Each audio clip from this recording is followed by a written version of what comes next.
sans doute ce que s'est dit Albert Cartier en observant un peu la campagne des transferts du côté du Brussels, puisqu'il a perdu Bangura, c'est vrai, mais d'un autre côté, Eric de Flandre et Verdonk de Genk sont arrivés, et puis il y a le tout nouveau renfort, un Tchèque, un attaquant, Pavel Fort, qui n'était pas encore qualifié pour la rencontre de ce soir. Elle proposait comme adversaire au Brussels Westerlo, à nouveau entraîné par Jan Keulemans, un test donc difficile. Au commentaire, Rodrigo Benkens. Johan Vermeersch, l'amiral du navire molenbeekois, est interdit de son stade, mais son message est bien passé. Il ne demande pas l'opéra, mais des acteurs qui fassent preuve de caractère. Lutula est le seul attaquant disponible. Il évoluera donc devant 5 milieux de terrain, dont Hajduk, dont c'est le grand retour. Et en tout cas, la première titularisation depuis 15 mois et 2 déchirures des ligaments croisés du genou. En défense, 2 nouveaux venus également, Verdonk et De Flandre, le Wallon, désormais bruxellois. J'espère que vous me suivez.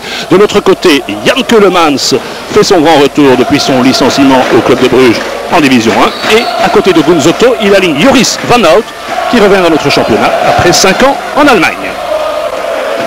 Lutula, il garde bien la balle, Gorius, contrôle un peu long, Gunsotto récupère. Et voici la première touche de balle de Zola, l'homme qui doit trouver les idées. Et il est dépossédé du ballon par Ménez, qui lance Gunsotto, Gunsotto avec un face-à-face. Oui, c'est plutôt là le Gunsotto du deuxième tour de la saison dernière que du premier. Zola se fait mettre en boîte par Ménez et en plus il commet la faute. Coup franc rapidement joué vers Wagemakers qui essaie encore de jouer avec la vitesse de Gunsotto qui est parti à toute allure, il n'est pas en jeu. Gunsotto, deuxième poteau pour Van Hout qui reprend de voler au-dessus. Mais c'est clair que ce sera le point fort de Westerlo. Delen, Van Imschoot, bon pied gauche en montant vers Joris Van Hout qui manque son contrôle. Gunsotto manque aussi et Van Hout qui peut frapper, qui a bien croisé cette fois-ci. 27e minute de jeu, avantage au point très net pour Westerlo, mais vous savez qu'en football ça ne veut strictement rien dire. Alors Van Imschoot, et voilà, personne n'a touché de balle. Et on en est maintenant au stade de l'endormissement. 38e minute de jeu, la remise en jeu est effectuée par Van Oudenaarde qui cherche souvent Van Kerkhove et Van Hout, et Vens, troisième grand format, qui cherche Gunsotto avec Verdonk et Wils, et non, ce Gunsotto ça partait bien, ça revient, et c'est juste à côté avec Joris Van Hout qui était encore une fois dangereux. C'est Bruno, on le voit clairement, qui a empêché ce ballon d'aller dans la direction des buts. Je ne sais pas si Ney serait intervenu, c'est une autre affaire. En attendant maintenant, le ballon arrive vers Lutula. Est-ce qu'il peut contrôler en mouvement avec une sortie de Winter? Est-ce qu'il donne le pénalty, l'arbitre? Non. On va revoir, c'est un bon ballon en profondeur. La vitesse de Lutula et de Winter qui intervient. Oui. Regardez bien. Ce qui est sûr, c'est que De Winter ne touche absolument pas le ballon. Et qu'on a déjà donné des pénaltys pour moins que ça. Evans. Delen. Centre de Delen, c'est un très bon ballon pour Joris Van Hout qui pique cette balle. Et voilà la première réelle intervention d'un gardien. On rejoue depuis 35 secondes. Owona, c'est un tir. Premier tir cadré. Mais De Winter en redemande, et comme ça. Owona. Van Hout qui s'est battu au Gunsotto. Wagemakers va tenter le débordement. Il rentre dans le rectangle, le centre, deuxième poteau, il se trouve Delen, ça c'est goal. Ah oui, évidemment. Et c'est Van Imschoot en fait qui a repris cela, si j'ai bien vu. Excellent débordement de Wagemakers qui est allé jusqu'au bout de son effort. Et on ne peut pas dire que ça soit complètement volé. Hein. On revoit le travail de Wagemakers. Et évidemment, toute l'attention est portée sur les attaquants. Mais c'est bien Van Imschoot. Du pied gauche, il marque très peu. C'est son 7e but en championnat de Belgique et le 2e seulement depuis qu'il joue à Westerlo. Un but très important puisqu'il place Westerlo logiquement au commandement.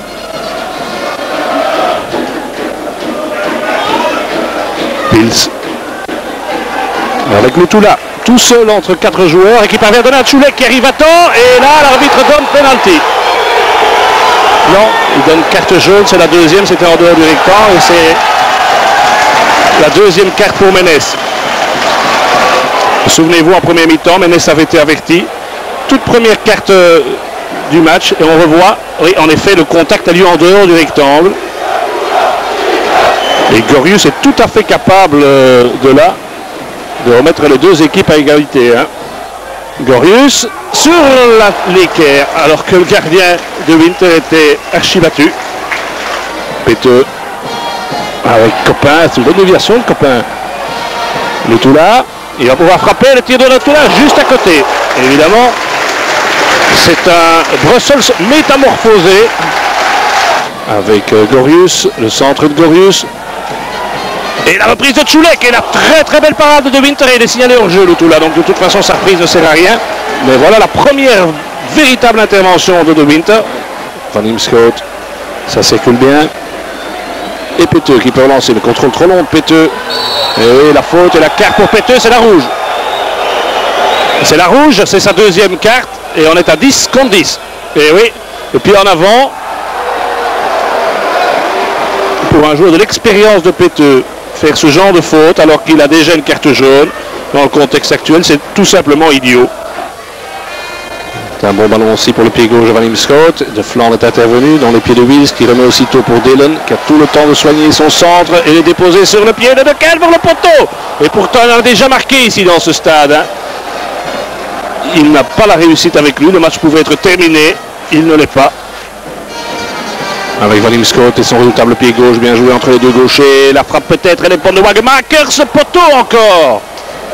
Eh bien, un but, 2 poteaux, 2 exclusions. C'est à 3 minutes de la fin le bilan provisoire de ce match. Un ballon, on cherche inévitablement Tchoulek, le seul qui puisse encore gagner un duel de la tête. Mais l'arbitre met un terme à ce match, remporté donc par Westerlo. Au vu de ce que le Brussels a montré ce soir, eh bien, il faut presque un petit miracle pour inscrire un but. Dans ce contexte, à partir du moment où on en prend un, il est très difficile de prendre ne fût-ce qu'un petit point. En tout cas pour Westerlo, ça devient une bonne habitude puisque c'est la 3e fois consécutive que Westerlo remporte son premier match de la saison. Retour réussi pour Jan Keulemans, début de saison. Premier match en tout cas manqué pour le Brussels, score final 0-1. Et dans les réactions d'après-match, bien sûr celle d'Alan Haydock, inévitable, incontournable, mais aussi celle d'Albert Cartier, auquel Rodrigo a demandé ce qu'il retenait tout simplement de la rencontre.